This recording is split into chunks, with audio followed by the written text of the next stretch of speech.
I want to first of all thank the Jewish Voices for Peace for putting this event together. We honestly need to raise our voices for those who are not heard.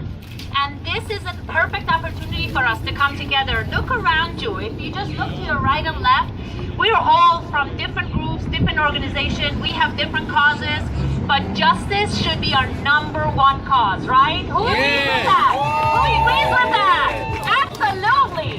So we're going to put our foot down, and we're going to say our tax dollars can't go to occupiers. We're going to say that we need a fair hand in the Mideast. We have to end the apartheid. We have to come together. No matter what our cause is, justice has to percolate to the top. So I'm really happy you're all here supporting the Jewish Voices for Peace. This is one of many, many events. We're going to have a lot more, and we need the federal government to hear us. Hello, we're here. Raising our voice. Woo-hoo. Thank you all. My name is Nasim. I am an immigrant.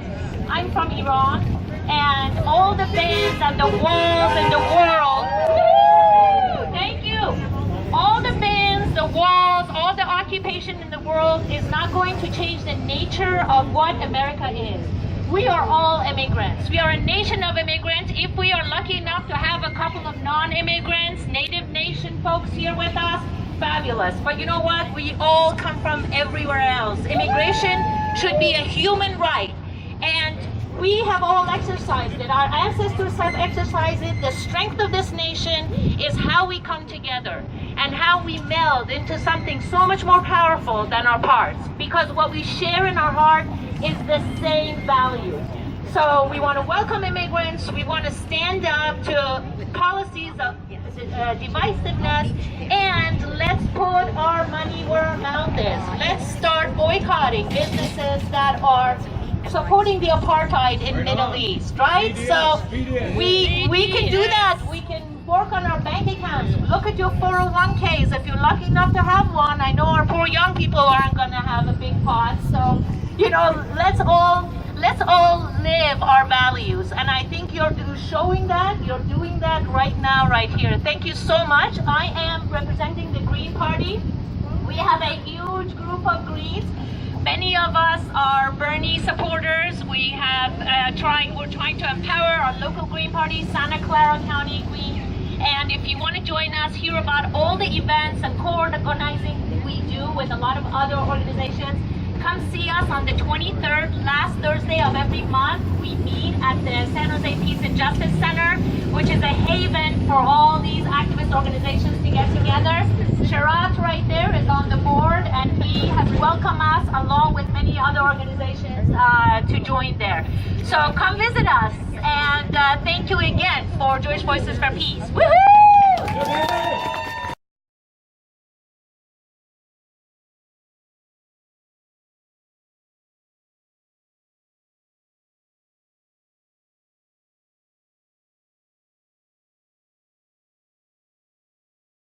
So I want to first welcome you all and just reiterate that we stand together today against bigotry and for a better world, whether here in US, in Israel, or any other land. There are people gathering today in 15 cities across the country. We're part of the solution that will bring us forward, that will move us forward as a country.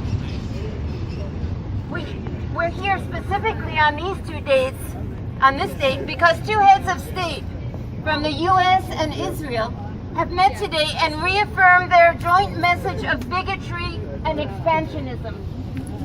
Donald Trump made anti-Muslim campaigning a cornerstone of his campaign. True to his promises, one of his first acts was the immigration ban of people from 7 Muslim-majority countries: Iraq, Syria, Iran, Sudan, Libya, Somalia, and Yemen. Notably, it provides exemptions for religious minorities from those countries. In other words, the non-Muslims. He does not lose an opportunity to conflate Muslims and terrorists, always reinforcing the fear of the other. These orders have nothing to do with securing our nation. Refugees already go through extensive screening, and so far no one who has been admitted as a refugee has been convicted of terrorism. Discriminatory immigration policies and closing our borders to refugees go against the basic values of loving our neighbors and welcoming the stranger that are the tenets of many religions that we hold dear. And in particular, as a representative of Jewish Voice for Peace, I want to say that it goes against the central teaching of Judaism and is particularly abhorrent to us as Jews because of our history.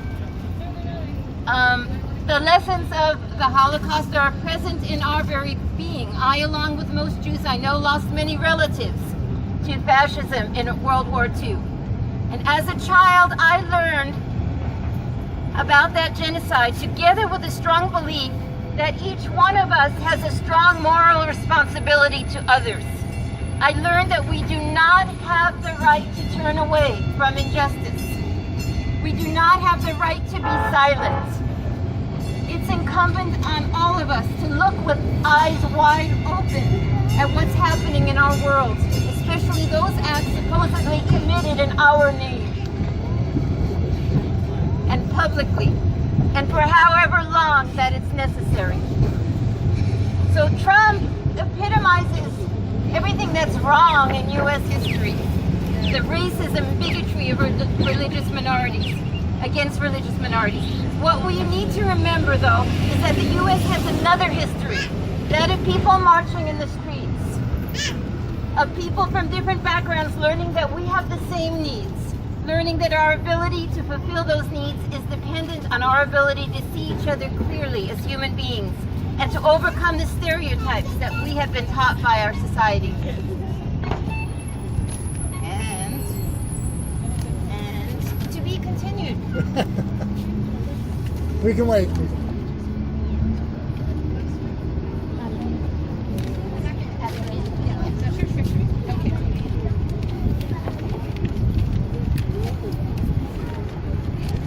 So as to Netanyahu, we have a head of state who has presided over a country whose very existence has been dependent on expelling the people who have lived there for centuries. Palestinian refugees have been forced to live outside their land of origin since the inception of Israel. And to Israel's great shame, these expulsions have continued to this day. According to the Israeli human rights organization B'Tselem, 2016 saw a marked increase in the number of homes Israeli authorities demolished throughout the West Bank, including East Jerusalem, citing a lack of building permits as a pretext. The scale of demolitions documented is the most extensive since they began systematically documenting demolitions in 2004. So it is getting worse and worse. It is not winding down. In East Jerusalem, they last year demolished 88 residential buildings and 48 other structures. In the West Bank, 274 residential buildings and another 372 residential ones, leaving 1,134 people homeless last year. So these demolitions are indicative of Israel's efforts to limit Palestinian presence in these areas. And Netanyahu in today's press conference says settlements are not the core problem. We note that Trump has chosen David Friedman for U.S. ambassador to Israel. David Friedman is not only a right-wing advocate for Israeli expansionism, but has personally Israeli settlements in the West Bank. Conference hearings are underway to confirm him.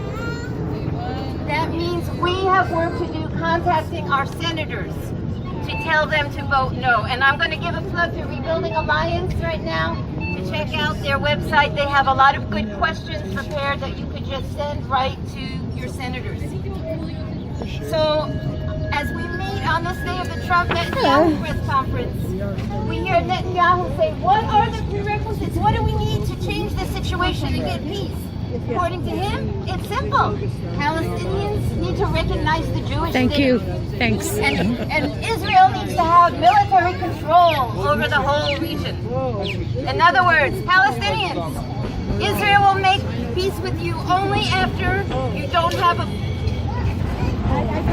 after you recognize you don't really have a place there, not within the pre-1967 borders and not in the West Bank.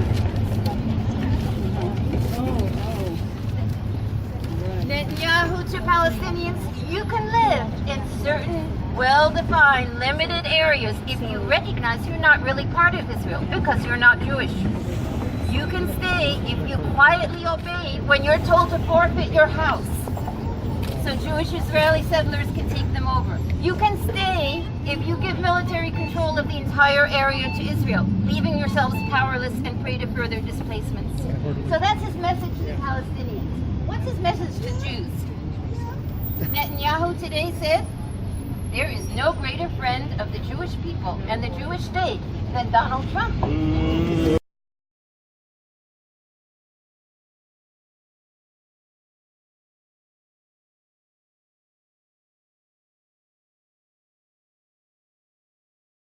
What does it mean when the United States says that it's going to move the U.S. Embassy to Jerusalem?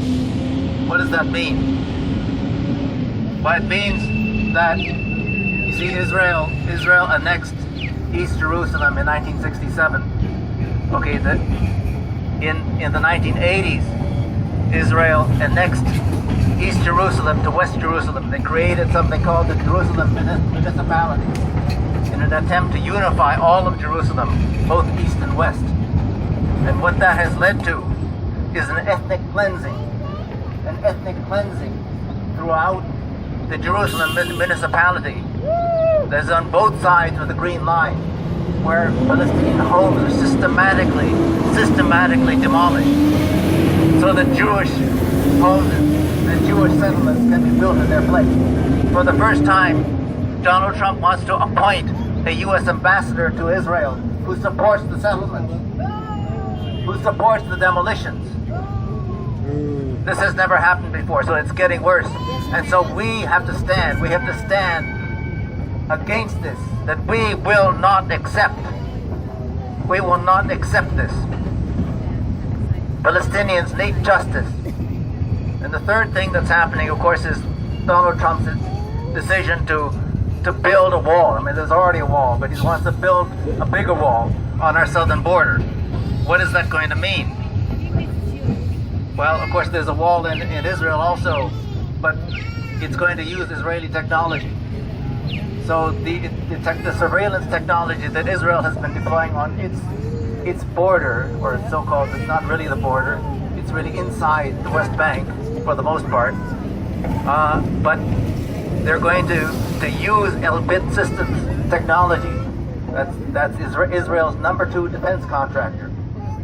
They're going to use that technology for surveillance on the U.S. border with Mexico. So there's going to be increased cooperation between the U.S. security forces and the Israeli security forces. So this is what it means. So we have to continue the struggle, ramp up the BDS, that Palestine will be free. What do we want? Justice. What do we want? Justice. What do we want? Justice. Thank you.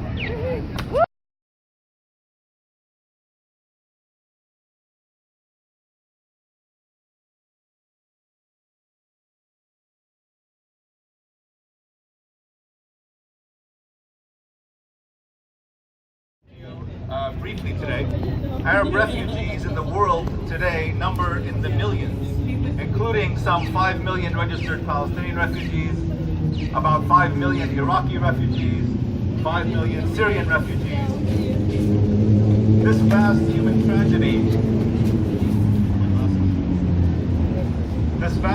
tragedy has played out over nearly 7 decades, beginning with the establishment of Israel in 1948 and the subsequent occupation by Israel of the remainder of historic Palestine in 1967. Arab refugee flows have increased rapidly in the years since the first U.S.-Iraq War in 1991, the second U.S.-Iraq War and U.S. occupation of Iraq in 2003, the emergence of the Syrian civil war in 2011-2012, and the rise of the Islamic State organization in Syria and Iraq over the past 3 years. In all cases, U.S. policy has contributed directly and indirectly to this massive human tragedy. U.S. support for Israel, for example, over the past 7 decades, culminating in Obama's 10-year, $38 billion commitment to military aid to Israel in 2016, has resulted in the use of U.S. taxpayer money to aid and abet dispossession of Palestinians and created much suffering and instability in the region, perhaps most notably in Lebanon and in the Gaza Strip, a small Palestinian territory which is home to 2 million Palestinians, 70% of them refugees. U.S. policy directly and U.S. support for insurgents in Saudi Arabia, Qatar, Jordan has contributed to the displacement of millions of Iraqis and Syrians. These policies have been the work of Republicans and Democrats alike. The Carter doctrine of projecting naval power into the Gulf in the late 70s was taken up by Reagan in the 1980s. Bush's occupation of Iraq was continued under Obama. The drone warfare developed by Bush Jr.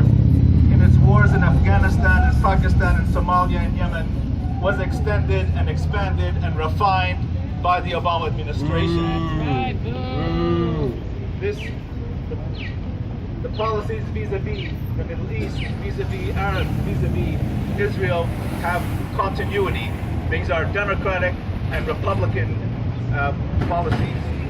The Trump government is gearing up to continue and perhaps expand U.S. wars and interventions in the Mideast region. The difference now is the government's opposition to providing refuge to a small portion of the people U.S. policy has contributed to displacing. Thus, for example, while the Obama administration allowed some 15,000 Syrian refugees into the country in the past 2 years, Trump wants none. By comparison, Canada, a country whose population is smaller than that of the state of California, has taken in 3 times the number of Syrian refugees. By comparison, Germany, a country of 85 million, less than 1/3 the size of the United States, has taken 30 times the number of Syrian refugees as the United States. Locally, the Arab American Cultural Center, Silicon Valley, will soon begin providing assistance to Syrian families, refugee families, who have settled in the Fresno and Sacramento areas. For your information, the state of California currently is the home of 700,000 plus refugees from all around the world, the vast majority of which are concentrated in the 3 counties of Sacramento, Los Angeles, and San Diego. It just so happens that refugees can't afford, on the meager assistance they're given in this country, to live in Santa Clara County, which is one of the most expensive places to live from the point of view of housing. So the larger concentrations, the small numbers of Syrian refugees who do live in California tend to be located in the south, in San Diego and Los Angeles counties, but also Fresno and Sacramento counties. Our organization will be we'll start a pilot project to assist Syrian refugee families. Initially, we will be providing English language conversational sessions via Skype to 10 families. We seek to expand our services mainly on a referral basis to assist Syrian refugees specifically who have come to our attention in the last 6 months or so. I just want to say, I don't want to go on too long. I just want to say that we very much are in solidarity with all of you here who oppose U.S. policy, the Democratic and Republican policies vis-a-vis Palestine, vis-a-vis immigration and refugees, and we plan to be with you for the long term. Thank you, all of you, for showing up today, and long live Palestine.